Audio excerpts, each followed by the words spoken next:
The year is 1940. Nazi Germany invades Norway. Soon after, This guy, Fritz Todt, was a German construction engineer and a senior figure at the Nazi Party. he was put in charge by Hitler for the construction of the Polar Railway. When completed, it would stretch 3,757 kilometers all the way from Berlin to Kirkenes. The railway could provide much needed materials and fresh rested soldiers to the front in the north.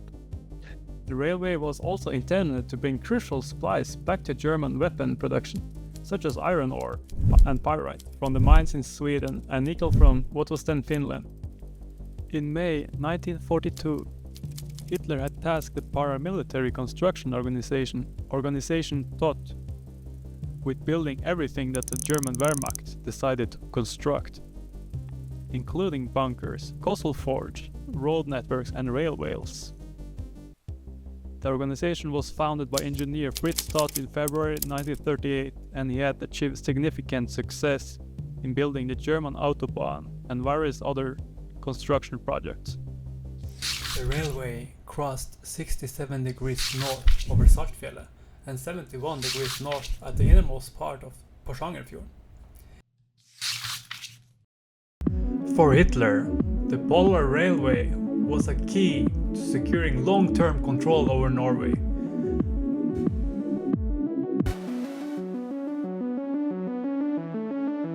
We will only have a firm grip on Norway when there is a railway to Kirkenes, Hitler stated.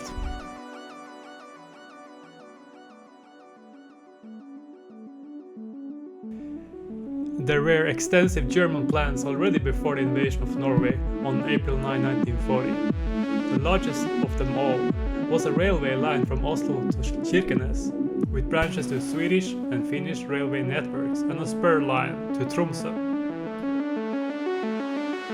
It was indeed a polar railway that was to be built. It reached its highest point at 800 meters above sea level and was to be constructed in the harsh Arctic climate of Norway. 100 kilometers of tunnels had to be blasted through the toughest Norwegian granite. Supplying the construction activity posed a logistical challenge. Large quantities of construction materials had to be shipped to locations with minimal infrastructure. Before the tracks could be laid, deep water piers and construction roads had to be built. Almost all resources were sourced from Germany. Millions of wooden sleepers and steel, equivalent to 10 to 12 Eiffel Towers, were required. Organization Todt coordinated the construction by engaging dozens of private construction firms, mainly from Germany and Norway. These firms were provided with construction materials and manpower, primarily consisting of Soviet prisoners of war.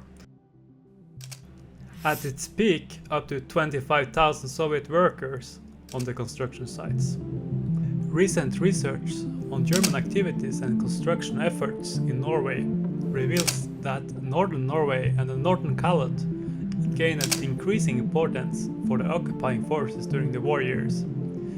Figures on the presence of German soldiers in the country during the war show that 350,000 German troops were in Norway by 1942. Approximately 40% of these forces were stationed in northern Norway.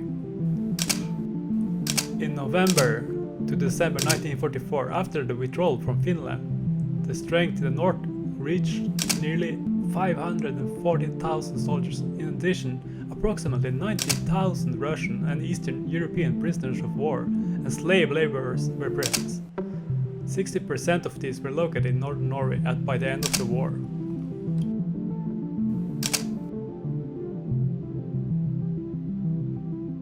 Hitler clung to his northern railway project until the very end. From the depths of the bunker in Berlin, he announced that the construction of the Polar Railway would be pushed forward with full force. If you like this type of videos, subscribe to my channel.